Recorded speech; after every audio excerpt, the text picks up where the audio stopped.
শহীদ president Ziaur রহমানকে ছাত্র দল উপহার দেওয়া খুব কঠিন। তখন যে সে নির্যাতনের শিকার হয়েছিল, তার জীবন চলে গেল, কিন্তু জিয়া পরিবারকে সে ছেড়ে যেতে পারলো না। বললো, ম্যাডাম আমি তো আর থাকতে পারলাম না, আমি সর্বশেষ দিন পর্যন্ত আমি দলের জন্য থেকে গেলাম। সবাইকে স্বাগত জানাচ্ছি বাংলা ভিশনের বিশেষ আয়োজন দেশের কথায়। দেশের কথার আজকের পর্বটি আমরা একটু ব্যতিক্রম ভাবে সাজিয়েছি। আজকের দেশের কথায় আমরা একজন নেতার সম্পর্কে আলোচনা করব।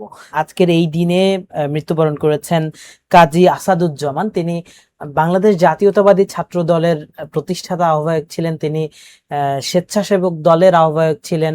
তিনি সাবেক প্রধানমন্ত্রী এবং বিএনপি চেয়ারপারসন বেগম খালেদা জিয়ার উপদেষ্টা ছিলেন এবং দলের বিভিন্ন পদেও তিনি দায়িত্ব পালন করেছেন। কাজী আসাদুজ্জামান এই 3 এপ্রিল মারা গেছেন। আজকে আমরা তাকে স্মৃতিচারণ করে আমাদের পর্বটি সাজিয়েছি। আমরা জানি যে আসলে ছাত্রদল বিএনপির ভ্যানগার্ড বলা হয়, স্বেচ্ছাসেবক দলও বিএনপির সবচেয়ে বড় গুরুত্বপূর্ণ যে সহযোগী সংগঠনগুলোর মধ্যে একটি। দুটি সংগঠনই দাঁড়িয়েছে একজন আসাদের হাত ধরে। তো এখন দীর্ঘ সময় আসলে নানান জুলুম নির্যাতন পেরিয়েছে বিএনপি এবং এর মাঝে কাজী আসাদ কিন্তু তিনি মারাও গিয়েছেন। তার পরিবার এখনো তার স্মৃতিকে বহন করছে, তার পরিবার ছাত্র দলের স্মৃতিগুলো বহন করছে, স্বেচ্ছাসেবক দলের স্মৃতিগুলো বহন করছে। বিএনপির সঙ্গে তার যে সম্পর্ক, সেই সম্পর্কের যে লিগ্যাসি তারা বহন করছেন, সেই বিষয়গুলো নিয়ে আমরা আলোচনা করবো। আসলে কাজী আসাদ যে ছাত্র দলকে সময় দিয়েছে বা বিএনপিকে সময় দিয়েছে, সেই সময়টাতে তাদের পরিবার কিভাবে কাটিয়েছে সবকিছু মিলে। আমার সঙ্গে আজকে আলোচনার জন্য রয়েছেন কাজী আসাদের স্ত্রী ইয়াসমিন আসাদ এবং তার সন্তান ডাক্তার কাজী আসসালাম বিন আসাদ। আপনাদের দুজনকে স্বাগত জানাচ্ছি। আমরা জানি আসলে কাজী আসাদ সম্পর্কে তার অনেক অবদান রয়েছে বিএনপিতে, স্বেচ্ছাসেবক দলে, ছাত্র দলে, সব জায়গায়। এবং সেই বিএনপি আসলে দীর্ঘ একটা 17 বছরের জুলুম নির্যাতন ফ্যাসিবাদী কাঠামো পেরিয়ে আবার ক্ষমতা এসেছে। তো যেই দল এখন ক্ষমতা এসেছে বা যার প্রধান ভ্যানগার্ড ছাত্র দল, সেটি যিনি করেছেন, সেই আসাদ পরিবার বিএনপির এই নতুন করে ক্ষমতায় আসাকে কিভাবে দেখছে, কেমন লাগছে এখন আপনাদের কাছে? আপনি যদি একটু বলেন। আমরা বিএনপি অনেক কষ্ট, নির্যাতন, জেল জুলুম, অনেক কিছু পর, বিশেষ করে আমাদের ম্যাডাম বেগম খালেদা জিয়া অনেক জেল জুলুম, অনেক অত্যাচারের পর বিএনপি ক্ষমতায় আসতে পেরেছে। এই জন্য আমরা অনেক আনন্দিত। কিন্তু আমাদের দুঃখ একটা, যে ম্যাডাম এটা দেখে যেতে পারলেন না। এই দুঃখ রাখার জায়গা আমাদের নাই। ম্যাডাম যদি আরো কিছুদিন আমাদের সাথে থাকতেন, ম্যাডাম এই সুদিনটা দেখে দিলেন। তিনি শুধু দুর্দিনই দেখে গেলেন, তিনি শুধু জুলুমেরই শিকার হয়ে গেলেন, তিনি এই সুদিনটা দেখে গেলেন না। এটাই আমার একমাত্র কষ্টের জায়গা। আপনার স্বামীও তো দেখে যেতে পারলেন না, উনি জি তো না, নির্যাতনের। আমার আমার আমার স্বামী ছাত্রদল প্রতিষ্ঠার লগ্নে তো খুব কঠিন ছিল সেই সময়টা। সেই সময়ে ঢাকা ইউনিভার্সিটি থেকে ছাত্রদল তৈরি করা, ছাত্রদল শহীদ প্রেসিডেন্ট জিয়াউর রহমানকে ছাত্রদল উপহার দেওয়া খুব কঠিন। তখন যে সে নির্যাতনের শিকার হয়েছিল, তার ফুসফুস আহত ছিল, তার একটা পা আহত ছিল, সে টেনে টেনে হাঁটতো আজীবন, সে টেনে টেনে হাঁটতো। সে শারীরিক ভাবেই অনেক অসুস্থ থাকতো সে। তারপরও সে স্বেচ্ছাসেবক দল তৈরি করলো, স্বেচ্ছাসেবক দলের সাথে দীর্ঘ সময় থাকলো। তারপর প্রশিক্ষণ সম্পাদক থাকলো, ম্যাডামের বিশেষ সহকারী থাকলেন, ম্যাডামের উপদেষ্টা থাকলেন, অনেক কিছু সে করলো। এবং সারা জীবন সে একদিনের জন্য জিয়া পরিবারকে ছেড়ে, একদিনের জন্য সে কল্পনা করতে পারে নাই যে জিয়া পরিবারকে আমি ছেড়ে দিব। তার জীবন চলে গেল, কিন্তু জিয়া পরিবারকে সে ছেড়ে যেতে পারলো না। এবং আমাদের উপর তাই নির্দেশ ছিল যে আমার ছেলেগুলা, আমার বড় ছেলেটা ডাক্তার, মেয়েটা ইঞ্জিনিয়ার, তাদেরও সব জিয়া পরিবারের পরবর্তী প্রজন্মের সাথে যেন আমরা থাকি। সেই অনুযায়ী আমাদের সাথে জিয়া পরিবারের সবার সুসম্পর্ক, এবং বিএনপির প্রত্যেক নেতা কর্মীর সাথে আমাদের সুসম্পর্ক রয়ে গেছে। আমাদের সাথে সবার যোগাযোগ আছে, সব কিছু আছে আমাদের। আপনাদের বাড়ি যেহেতু গোপালগঞ্জে, আওয়ামী অধ্যুষিত এলাকা, সেখানে থেকে কাজী আসাদ তিনি ছাত্রদল প্রতিষ্ঠা করেছেন 1979 সালে। তারপরে তিনি 1982 সালে স্বেচ্ছাসেবক দল করেছেন, বিএনপির আরো বিভিন্ন পোস্টে ছিলেন।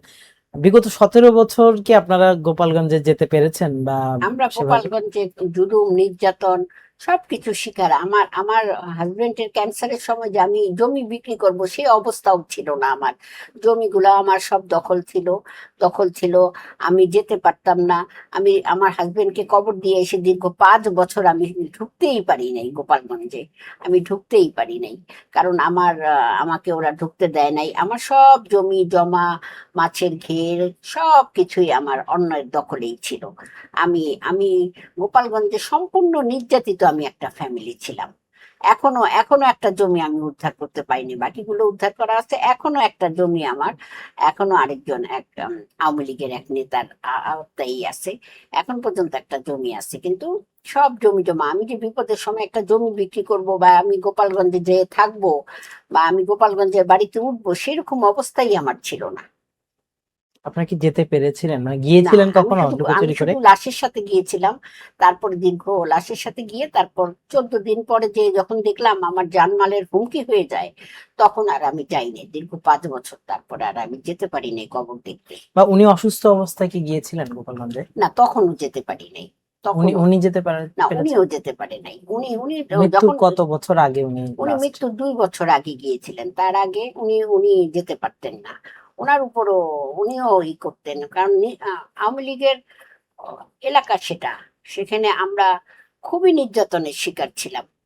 খুবই নির্যাতন, আমাদের ঘরে পর্যন্ত থাকার আমাদের ছিল না, সুযোগ ছিল না। নিশ্চয়তা ছিল না। আমরা ঘরে কিভাবে থাকবো? জমি জমা, কিন্তু বললাম আমার একটা জমি এখন পর্যন্ত দখল করতে পারি নাই। আমি একটা জমি এখন পর্যন্ত দখলে নাই আমার। তা এখন বিএনপি ব্যাপক সংখ্যাগরিষ্ঠতা নিয়ে সরকার গঠন করেছে। আপনার স্বামী যদি এখন বেঁচে থাকতেন, ওনার অনুভূতিটা কেমন হতো, আপনি কেমন উনি ফিল করতেন? অবশ্যই অত্যন্ত খুশি হতেন। উনি খুশি হতেন, কিন্তু উনি উনি উম, একদিক দিয়ে উনি ভালোই হয়েছে উনি না থাকাতে। কারণ ম্যাডাম চলে গেল, এই সরকার ম্যাডাম দেখলো না। উনি ম্যাডামকে এত বেশি ভালোবাসতেন, উনি এটা সহ্য করতে পারতেন না। উনি ম্যাডামের দুঃখে উনি দুঃখিত হয়ে যেতেন। ম্যাডাম যদি এই সরকার দেখে যেতে পারতো, আর আমার স্বামীও যদি দেখে যেতে পারতো, আমি তাহলে সুখী হতাম। যেহেতু আমার ম্যাডাম দেখে যেতে পারেন নাই উনি, তা এই জন্য আমার হাজবেন্ড তো এমনিতেই আহত ছিল, তার ফুসফুস ক্ষত বিক্ষত ছিল, তার পা একটাই ছিল, টেনে টেনে হাঁটতো, এমনিতেই সে অসুস্থ ছিল। তারপর প্রথম ক্যান্সার ধরা পড়লো 2000 সালে। তখন ম্যাডাম, যেদিন আমি হসপিটালে ভর্তি করলাম, তার পরের দিন ম্যাডাম সকালে আসলেন। এসে সমস্ত কিছু ম্যাডাম নিজের তত্ত্বাবধানে নিলেন, এবং অপারেশন হলো, কিডনি অপারেশন হলো। তারপরে সবকিছু তারপরের থেকে আমরা ম্যাডামের তত্ত্বাবধানেই ছিলাম। জি, ওনার কাছে নিশ্চয়ই আপনি গল্পগুলো শুনেছেন, জি, স্বেচ্ছাসেবক দল, জি। ছাত্রদল প্রতিষ্ঠা। মানে কেমন আসলে পথ ছিল সেগুলো, যদি আপনার মনে থাকে শেয়ার করতে পারেন। স্বেচ্ছাসেবক দল দল তো তখন আমার সাথে যখন বিয়ে হয়, তো উনি স্বেচ্ছাসেবকের আহ্বায়ক, তখন হ্যাঁ। উনি সভাপতি তখন। আর ছাত্র দলের গল্প তো ওনার কাছ থেকে শুনেছি। তারপরে আমি শুনেছি হলো আমাদের যে আমরা বড় ভাই বলতাম, major general Mostafizur Rahman, general Majidul Haque, আর আমাদের এখন মোশাররফ স্যার আছেন। ওনাদের মুখে অসংখ্যবার এই গল্পগুলা শুনেছি। এবং আলাদাভাবে সেদিনও মোশাররফ স্যার বললেন এই গল্পগুলো। সবকিছু তাদের মুখে শুনেছি, আমার হাজবেন্ডের মুখেও শুনেছি।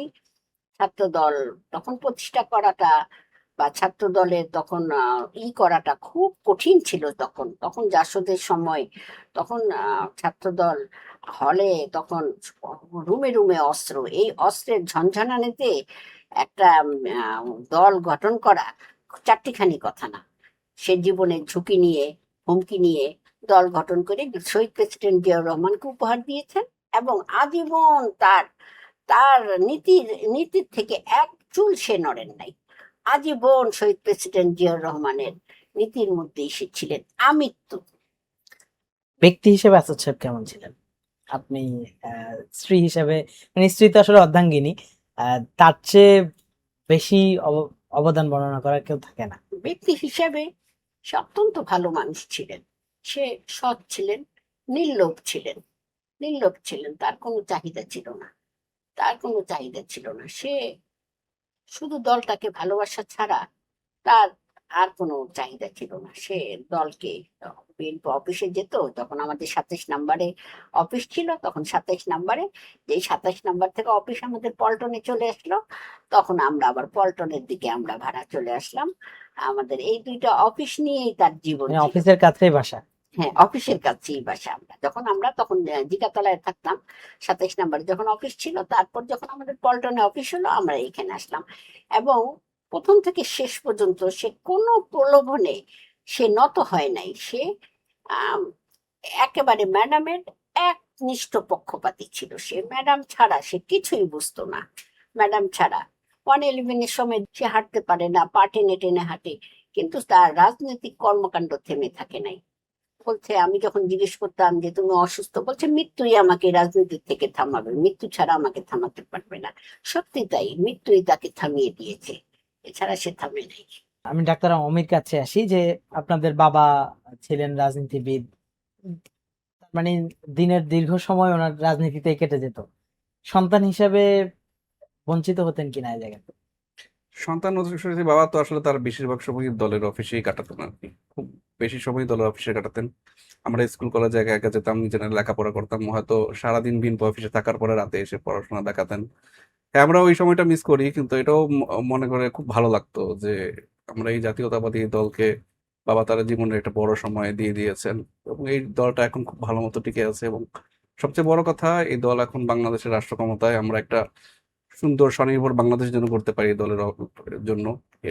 এর জন্য বাবার যে অবদান আছে আর কি, এটা এটা চিন্তা করে আর কি আমার ভালো লাগে।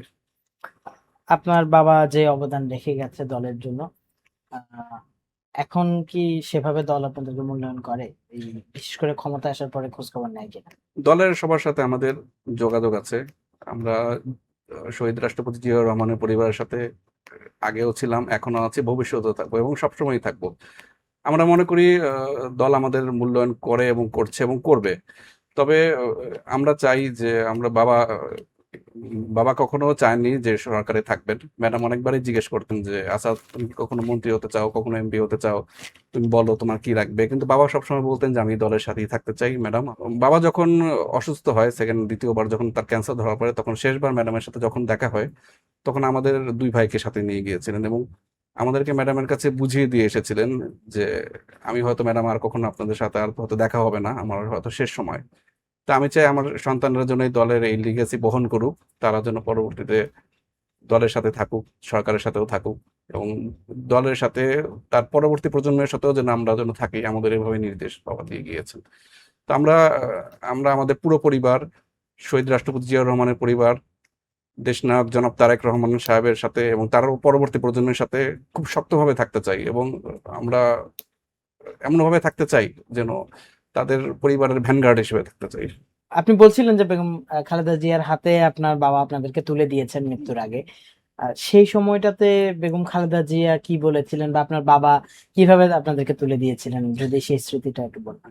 আসলে বাবার সাথে যখন ম্যাডামের শেষে দেখা হয়, তো বাবা চাইতেন যেন শহীদ রাষ্ট্রপতি জিয়াউর রহমান সাহেবের পরিবারের সাথে আমরা যেন আমার বাবার সেই লিগেসিটা বহন করি। আহ, আমরা যেন বাবার সেই লিগেসিটা বহন করি। এই কারণেই ম্যাডামের কাছে আমার বাবা আমাদেরকে তুলে দিয়েছিলেন, এবং এটাও ম্যাডামকে বলেছিলেন যে পরবর্তী সময়ে দল এবং দেশের সেবা করার জন্য কোনো সুযোগ থাকলে যেন ম্যাডাম যেন আমাদেরকে দেন। আমরা সেটা মনে রেখেছি, এবং তারপরে ম্যাডামও আশ্বাস দিয়েছিলেন যে আমরা যেন তাদের সাথে সবসময় থাকবো আর কি, এবং এই সম্পর্ক কখনো ভাঙবে না। তো আমরা দলের সাথে এবং দলের সাথে সবসময় থাকতে চাই, এবং দেশের সেবা করার সুযোগ পেলে আমরা কৃতার্থ মানে হব। এই মুহূর্তে কি আপনারা দলের কোনো পদ পদবিতে আছেন কিনা, মা ছেলে না, দুজনে? এই মুহূর্তে দলের কোনো পদপদবিতে আমরা নেই, তবে আমরা সামনে কাউন্সিল হবে, যদি আমরা সুযোগ পাই আমরা দলের পদপদবিতে আসতে চাই। নির্বাচন করতে চেয়েছিলেন কিনা, যেহেতু আপনার বাবা এটা আপনাদেরকে ওসিয়ত করে গেছে বলা যায়, বা আহ, বেগম খালেদা জিয়ার কাছে যেটি বলছেন যে দাবি করে গিয়েছেন, আপনারা কি চেয়েছেন কিনা সরকারের পার্ট হতে? আহ, দেখুন, বিএনপি তো এবার মাত্র ক্ষমতায় আসলো, একটা বিশাল সংখ্যাগরিষ্ঠতা অর্জন করলো আর কি। তো আমরা তো কখনো সরকারে থাকিনি বা থাকার চাইনি আর কি। তবে আমরা খুব খুশি হব যদি আমার মা এবার সংরক্ষিত নারী আসনে যদি একটা সদস্য পদ পান, কারণ আমরা মনে করি যে আমরা যদি অন্তত সংসদে আমাদের একটা প্রতিনিধিত্ব থাকে, তাহলে আমরা দেশের একটা সেবা করার সুযোগ পেতে পারি আর কি। আপনি কি আপনার ছেলে আপনাকে এমপি হিসেবে চাচ্ছে, আপনার আগ্রহ আছে কিনা সেই জায়গাটাতে, বা এটা চেষ্টা হলো করেছিলেন আমার কিনা? আমার স্বামীর কি শেষ ইচ্ছা ছিল বলতে পারেন। আমার স্বামী আমাদের দলের সাথে এবং সরকারের সাথে থাকার কথা ম্যাডামকেই বলে গিয়েছেন, দুই ছেলেকে নিয়ে গিয়েছিলেন। দুই ছেলেকে নিয়ে লাস্ট যখন গেলেন ম্যাডামের সাথে শেষবারের জীবনের শেষ দেখা করতে, তখন দুই দুই পক্ষই আবেগপ্রবণ ছিলেন এবং ম্যাডামও আবেগপ্রবণ ছিলেন। ম্যাডাম তখন ম্যাডামের কাছে বললো, ম্যাডাম আমি তো আর থাকতে পারলাম না, আমি সর্বশেষ দিন পর্যন্ত আমি দলের জন্য থেকে গেলাম, এখন আমার ওয়াইফ আর ইরা থাকবে, তাদের মধ্যেই আমি থেকে যাব। এবং এটা ম্যাডামকে বলে গেলেন এবং ম্যাডাম এটা এটা শুনলেন।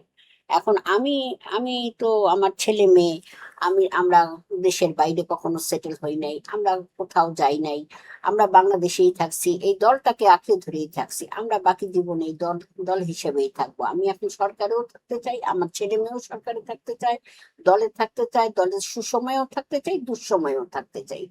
এখন আমাকে যদি সংরক্ষিত একটা আসন দেয়া হয়, কাজী আসাদ যেহেতু দীর্ঘ সময় একটা দলের একটা পার্টি অফিসে তার একটা জীবন পার করে দিয়েছে, তার 3টা এমএ ডিগ্রি নিয়ে, ঢাকা ইউনিভার্সিটি 3টা এমএ ডিগ্রি, তার 3টা এমএ ডিগ্রি নিয়ে কখনো সে চাকরি করলো না, কখনো সে কিছু করলো না।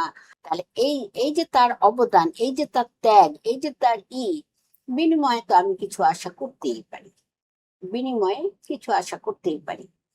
এইটুকু আমি চাই। যদি সে ম্যাডামের কাছে শেষবারের মতো দুই ছেলেকে নিয়ে না চাইতো, তাইলে হয়তো আমি চুপ করে থাকতাম, দিলেও খুশি না দিলেও খুশি, কিন্তু এখন আমি এই দাবিটা করার ইচ্ছা রাখি।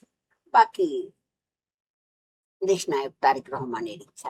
আমরা ওই আন্দোলন সংগ্রামে পদ পদবি ছাড়াও আমরা আন্দোলন সংগ্রাম, আমার ছেলে বা আমরা আমরা সবাই ছিলাম, বিএনপি অফিসে আমরা নিয়মিত যাই বা আমরা সবকিছুতে আছি। পদ পদবি, তখন তো পদ পদবি কে পদ পদবি না, তখন আমরা হলে স্বৈরাচার হটানোতে ব্যস্ত। তখন তো কার পদ আছে কার পদ নাই সেইটা চিন্তা করার আমাদের সময় নাই। আমরা তখন কিভাবে স্বৈরাচার হটবে সেই চিন্তায় আমরা ব্যস্ত ছিলাম। এই জন্য পদ নিয়ে তখনও চিন্তা করি নাই, কারণ আমি আমার দাবি আমি জানিয়ে দিয়েছিলাম দেশনায়ক তারেক রহমানকে। এখন এখন এখনো আমি আমার দাবি জানালাম। বাকি আল্লাহর ইচ্ছা এবং মেয়ের জাতীয় ইচ্ছা। নির্বাচনে কি অংশগ্রহণ করতে চেয়েছিলেন কিনা? চেয়েছিলাম, এখন জাতীয় নির্বাচনেও অংশগ্রহণ করতে চেয়েছিলাম। এখন যদি সুযোগ পেতাম আমি জাতীয় নির্বাচনে অংশগ্রহণ করতাম, যেহেতু দল চাইলে করতেন? হ্যাঁ, দল চাইলে আমি সুযোগ পেলে অংশগ্রহণ করতাম। যেহেতু এখন জাতীয় নির্বাচন হয়ে গেছে, এখন এক সংরক্ষিত একটা আসন আছে, সেটাই আমি সুযোগ চাচ্ছি। একটা আসন দিলে কাজী আসাদের স্মৃতি সংরক্ষণ। স্মৃতিটাও সংরক্ষণ হতো, তার এত এক জীবনের অবদানটারও আমি মূল্যায়ন পেতাম, আর অনেক কিছু চিন্তা করে আমি এই একটা আসন আমি দাবি। বর্তমান ছাত্র দল বলি বা স্বেচ্ছাসেবক দল বলি, তারা আপনাদেরকে কতটুকু স্মরণ করে? বর্তমান কাজী আসাদ। ছাত্র দল তো যখনই ছাত্র দলের কমিটি হয় আমার সাথে যোগাযোগ রাখে, বাসায় আসে বা আমার সাথে সুসম্পর্ক রাখে। ছাত্র দল সবসময় যখন যেই কমিটিতে আসে সেই সুসম্পর্কই আমার সাথে রাখে এবং প্রতিষ্ঠা বার্ষিকীতে আমাকে দাওয়াত দেয়। ছাত্র দলকে দেখলে কি সেখানে আসাদ সাহেবকে খুঁজে পান কিনা? ছাত্র দলকে দেখলেই ছাত্র দলের মাঝেই আমি আমার পরিবারকে খুঁজে পাই। আমি মনে করি ছাত্র দল আমার নিজস্ব পরিবার। ছাত্র দলের প্রত্যেকটা ছেলেকেই আমার মনে হয় নিজের সন্তান। ছাত্র দল আর আমার পরিবারের মধ্যে আমি কোনো তফাৎ খুঁজে পাই না। ছাত্র দল মানেই আমার পরিবার। ছাত্র দল প্রথম থেকে শেষ পর্যন্ত সে যেই হোক, একজন কর্মী এবং ছাত্র দলের সভাপতি, সে সবাই আমার সন্তানের মতোই মনে হয় এবং একই আবেগ অনুভব করি। আমি ছাত্র দলকে দেখলে একই আবেগ অনুভব করি, একই ভালোবাসা অনুভব করি তাদের জন্য, এবং তারাও আমার প্রতি ভালোবাসা অনুভব করে। আজ পর্যন্ত কখনো কোনো ছাত্র দলকে দেখিনি আমার সাথে সামান্যতম আমার বিরুদ্ধে একটা কথা বলে। তারা সব সময় আমাকে ভালোবাসে। জনাব অমি, আপনারা এখন বিএনপিতে যে সুযোগ পান কিভাবে ভূমিকা রাখতে চান? মানে সরকারের একটা বিষয়, একটা দলের ভূমিকা পেলেও কিভাবে ভূমিকা রাখতে চান? আসলে দলের ভূমিকা যদি সুযোগ পাই আর কি, আমরা তো একটা বিএনপি একটা বিশাল সংখ্যাগরিষ্ঠতা অর্জন করেছে আর কি, যদি দলের সুযোগ পাই তাহলে সেক্ষেত্রে আমার লক্ষ্য যেটা হবে আর কি, যে আপনার বাংলাদেশের মানুষের কাছে দলের যে মূলনীতিগুলা, শহীদ রাষ্ট্রপতি জিয়াউর রহমানের যে 19 দফা, দেশনায়ক তারেক রহমান সাহেবের যে দফাগুলো আর কি, এগুলো মানুষের কাছে, মানুষের দ্বারা দ্বারা পৌঁছে দেওয়াটা থাকবে আমার লক্ষ্য। আর যদি সরকারের সুযোগ পাই তাহলে সেক্ষেত্রে আমার একটা লক্ষ্য থাকবে যে আমি আসলে দেখি যে পশ্চিমা বিশ্ব বলেন বা উন্নত যে বিশ্বগুলো বলেন, বিশ্বের দেশগুলো বলেন, যে তারা আসলে শিল্পোন্নত বা অন্য শিল্পোন্নত হয়েছে সেই 19বিংশ শতাব্দীতে এই থেকে আর কি। তো আমি যদি সুযোগ পাই আর কি, তো বাংলাদেশকে সেই পর্যায়ে একটা শিল্পোন্নত দেশ হিসেবে গড়ে তোলার জন্য আমি আমার সর্বোচ্চ চেষ্টাটা করবো, শিল্পোন্নত এবং শিক্ষিত এবং দারিদ্র্যমুক্ত, ক্ষুধামুক্ত একটা দেশ গড়ার জন্য আমি কাজ করব ইনশাআল্লাহ। সবশেষ দর্শকদের জন্য আপনাদের কিছু বলার আছে? দর্শকদের জন্য আমাদের আসলে এতটুকুই বলার আছে যে বাংলাদেশের মানুষ যেন বাংলাদেশ জাতীয়তাবাদী দল বিএনপির উপর ভরসা রাখে এবং এটা মনে রাখে যে শহীদ রাষ্ট্রপতি জিয়াউর রহমান সাহেবের গড়া দল, তার সন্তানের নেতৃত্বে থাকা এই দল বাংলাদেশের মানুষের আশা আকাঙ্ক্ষা অবশ্যই পূরণ করবে এবং তারা বাংলাদেশের মানুষের জন্য দিক নির্দেশনক হিসেবে থাকবে। আপনি কিছু বলতে চান? এই দলের প্রতি, জাতীয়তাবাদী দলের প্রতি ভরসা রাখার, বাংলাদেশের মানুষকে রাখার আহ্বান জানাচ্ছি আমি। কারণ এই দল বাংলাদেশের মানুষকে ভালোবাসবে এবং সঠিক পথে পরিচালিত করবে। দর্শক, আমরা এতক্ষণ দেখছিলাম দেশের কথা। আর দেশের কথার এই পর্বে আমরা আপনারা দেখেছেন যে আমরা আলোচনা করেছি বাংলাদেশ জাতীয়তাবাদী ছাত্র দল এবং বাংলাদেশ জাতীয়তাবাদী স্বেচ্ছাসেবক দল, এই দুটি দলের প্রতিষ্ঠাতা আহ্বায়ক যিনি ছিলেন কাজী আসাদুজ্জামান, তার কথা, তার সম্পর্কে জেনেছি তার পরিবারের কাছ থেকে, এবং তার তার সঙ্গে যে আসলে বেগম খালেদা জিয়া বা জিয়া পরিবারের যে স্মৃতি, সেগুলো তারা বর্ণনা করেছেন। এই ছিল আমাদের আজকের পর্বে। পরবর্তী পর্বে অন্য কোনো বিষয় নিয়ে আপনাদের সামনে হাজির হব। ততক্ষণ ভালো থাকুন, সুস্থ থাকুন বাংলা ভিশনের সঙ্গে।